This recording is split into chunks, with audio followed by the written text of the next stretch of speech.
Então a gente agora vai passar para os renderizadores. O renderizador, ou os renderizadores, né, eles trabalham, como a gente foi dito no começo, eles trabalham para fazer os cálculos de renderização. É o cálculo final. Por exemplo, o ambiente que um programa tem para gerar uma imagem final é um ambiente totalmente limpo. Ele é hermeticamente limpo, porque não existe ar, não existe poeira, não existe sujeira. O que existe é apenas um ambiente infinito para todas as direções, x, y e z. Quando a gente entra dentro de um programa e coloca um modelo e determina para ele certos parâmetros de cálculo, por exemplo, eu quero uma fumaça, eu quero o sol vindo às 5 horas da tarde no hemisfério norte, eu quero que essa lâmpada acenda com as reações de uma lâmpada que seja incandescente de 120 watts colocada dentro de um spot. Quando eu falo que o material ele é reflexivo, ou quando o material é opaco, ou quando ele tem transparência, todas essas informações elas não são informações compostas pelo objeto em si, mas é uma informação que vem por trás do objeto, e o renderizador é que vai fazer o cálculo, vai fazer o processo de transformação dessas mensagens que os objetos estão mandando e transformar em uma imagem isso. Toda aquela informação que você tem de IRC, de um vidro, a parte de refração que a água tem, todos esses cálculos quem faz é o renderizador. Existem renderizadores dentro do mercado que trabalham com o real time, que é tipo, você está fazendo a transformação e o teu computador, tua tela de imagem está mostrando automaticamente uma versão de baixa qualidade, mas em real time para você, ok? Então a gente vai começar a falar pelo Mental Ray, que é o programa mais complexo, o que tem mais qualidade final. É o programa que hoje em dia, se você precisar fazer uma maquete, uma imagem de alta qualidade, você vai utilizar, você vai correr atrás do Mental Ray. Em consequência, todo renderizador que você pega e você escolhe para poder fazer uma maquete eletrônica, uma imagem estática ou um vídeo, você tem que levar em conta que quanto mais qualidade você tem na renderização final desse programa, mais complexo ele vai ter. Só que em contrapartida, por você ter uma maior complexidade, você tem muito mais controle sobre esses materiais, sobre esses efeitos, sobre esses cálculos que você está colocando dentro da sua imagem. Então a qualidade final se torna muito mais agradável do que qualquer outro programa.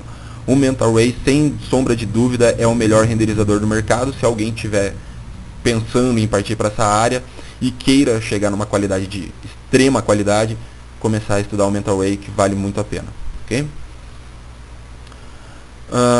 Posteriormente a gente vem ver aqui agora o V-Ray, que em questão de qualidade ele vai vir em segundo lugar. Não digo nem em questão de qualidade, porque quando você tem o controle sobre o programa, você consegue até se equiparar à qualidade de outro.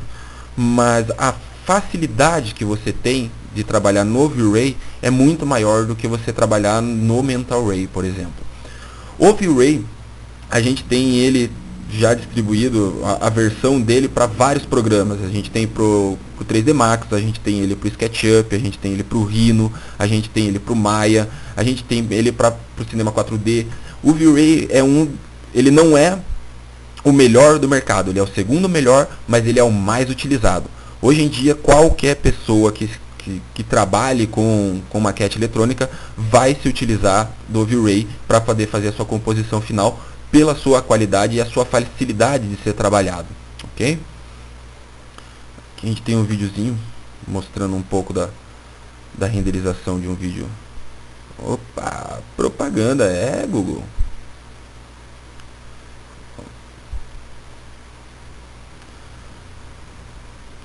Aqui o cara trabalhando dentro do 3D Max e se utilizando do V-Ray para fazer a composição de um material reflexivo, uma madeira.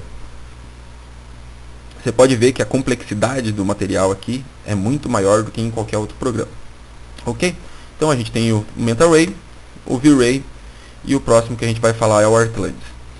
Bom, o Artlantis ele trabalha um pouco diferente do V-Ray ou do Mental Ray. O V-Ray e o Mental Ray, eles não são programas que você puxa o modelo do 3D Max, você puxa o modelo do SketchUp.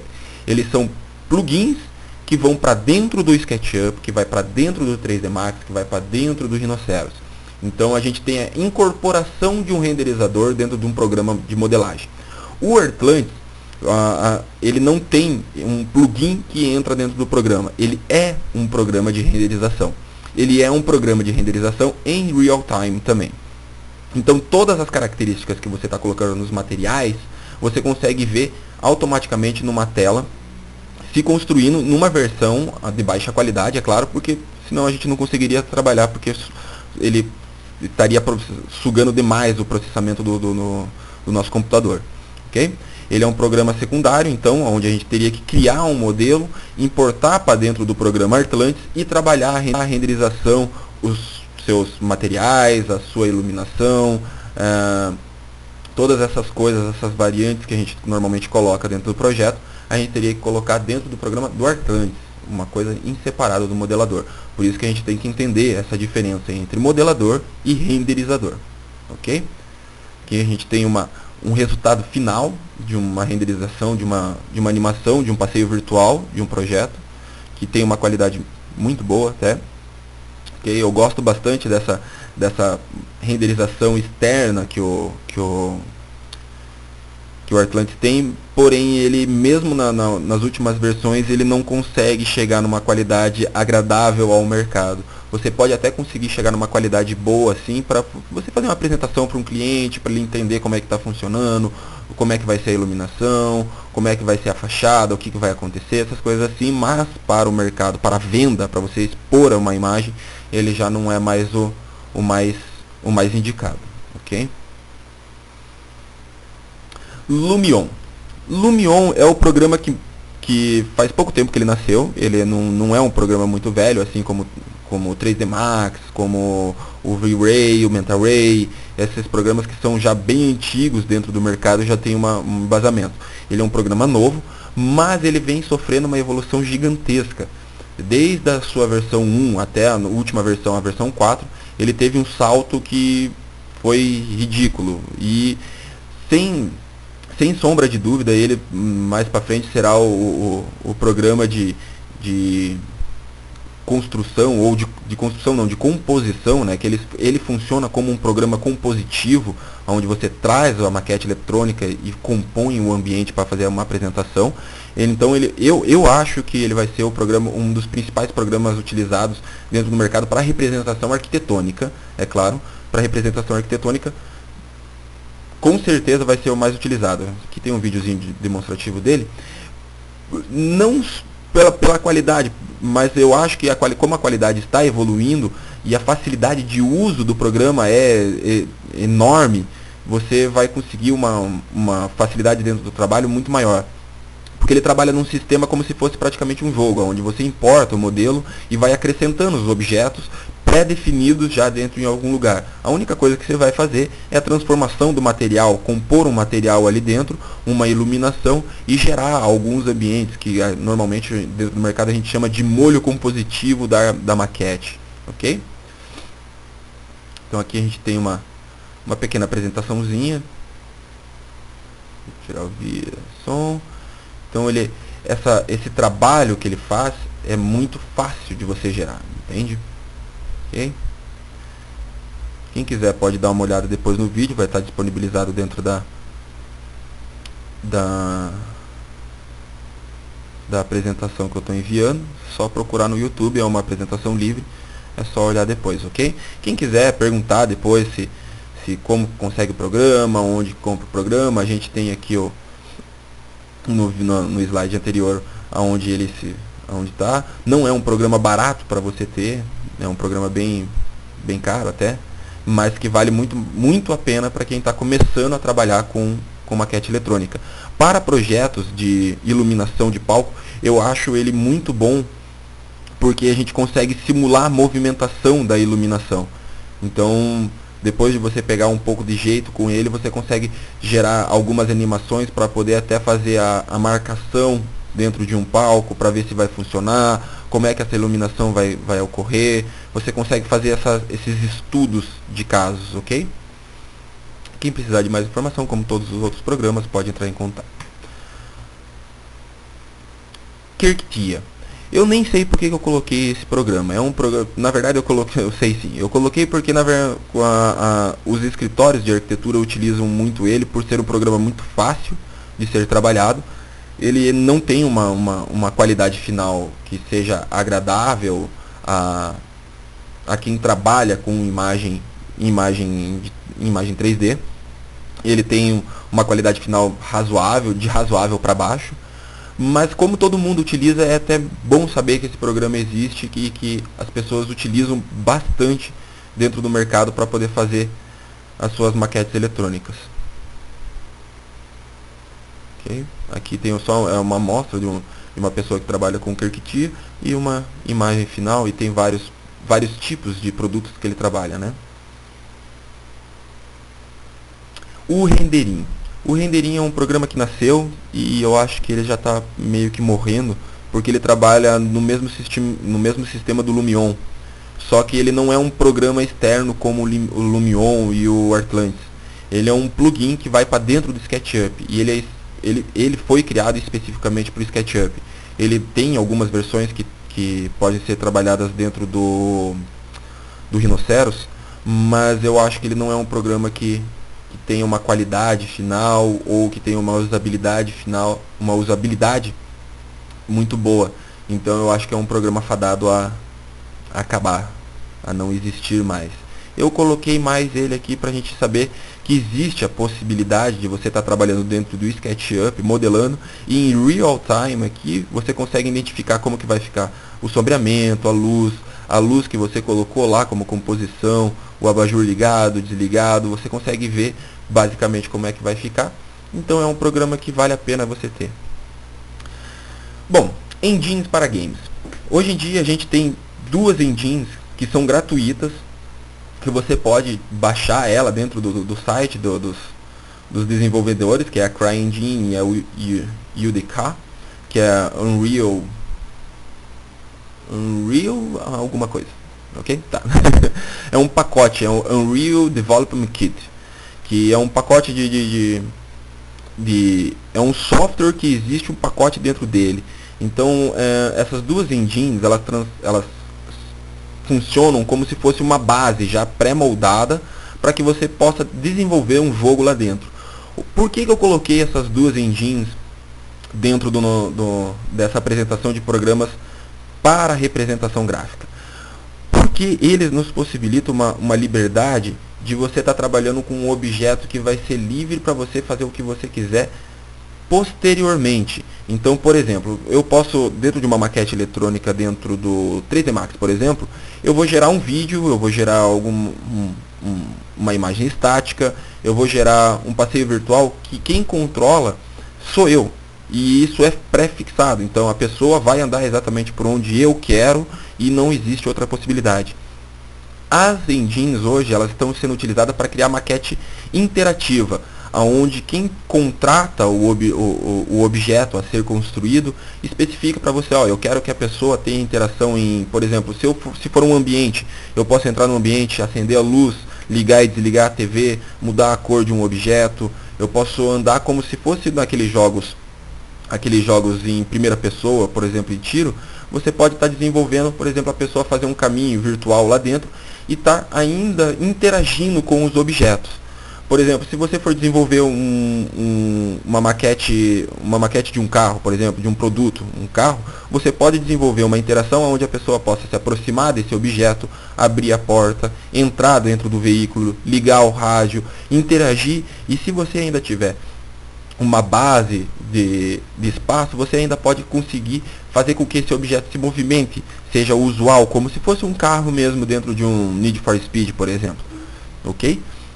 Essas duas engines, elas trabalham dessa forma. A CryEngine, que é essa que a gente está vendo, ela funciona muito bem para primeira pessoa e terceira pessoa, onde a gente pode fazer um caminho virtual, a gente pode fazer uma cinemática, né, sobre o objeto que a gente está trabalhando, e pode trabalhar desses dois formatos de jogos, que é primeira e terceira pessoa, muito bem.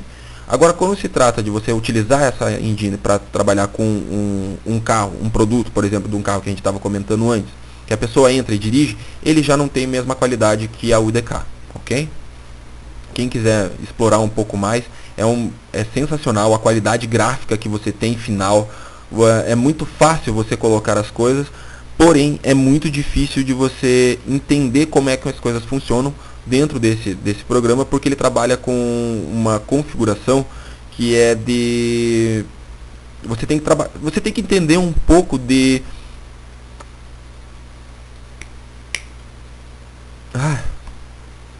Você vai ter que entender de programação.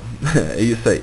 Você vai ter que entender de programação porque ele trabalha com isso. Ele trabalha com C++, ele trabalha com C++, tem algumas que trabalham com outras linguagens também dentro. A UDK, que também é uma engine que trabalha da mesma forma que a CryEngine, eu estava fazendo uma pesquisa porque eu estudei bastante a CryEngine, mas a UDK, quando eu comecei a trabalhar, eu peguei uma versão que dava muito erro e eu acabei desistindo. E eu fiz uma pesquisa agora justamente para fazer a montagem dessa apresentação e descobri que hoje a UDK e a CryEngine não existe uma diferença. Se, por exemplo, você for querer escolher hoje qual é a engine melhor para ser feita uma maquete eletrônica, não existe. Você vai pegar e baixar as duas, avaliar as duas e ver quais das duas que você consegue trabalhar melhor e pega a que você trabalhar melhor. Porque as duas têm uma qualidade boa de renderização final.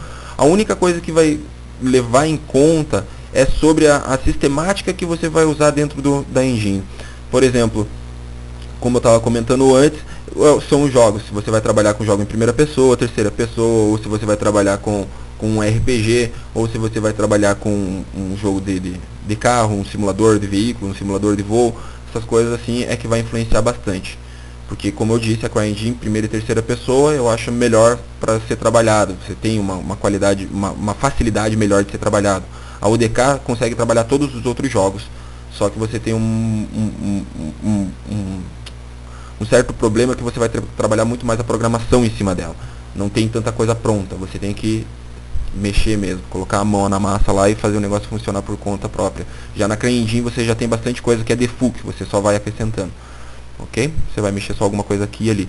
Mas se você for ver no vídeo, você vê a qualidade que as duas têm, é sensacional. A CryEngine, esse vídeo a gente está mostrando o vídeo da Unreal, que é a Unreal 3, não é a Unreal 4. A Unreal 4 está muito melhor do que a 3.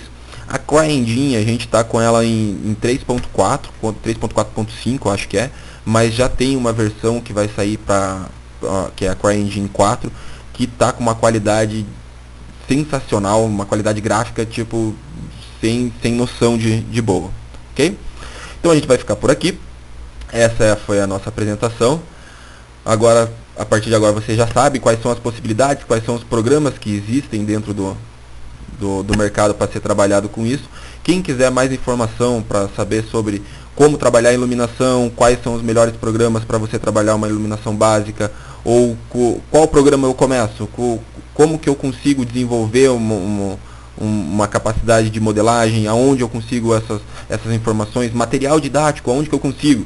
Entre em contato comigo, manda um e-mail com quais são as suas dúvidas, o que você está querendo aprender, que a gente manda um feedback. Ok? Muito obrigado.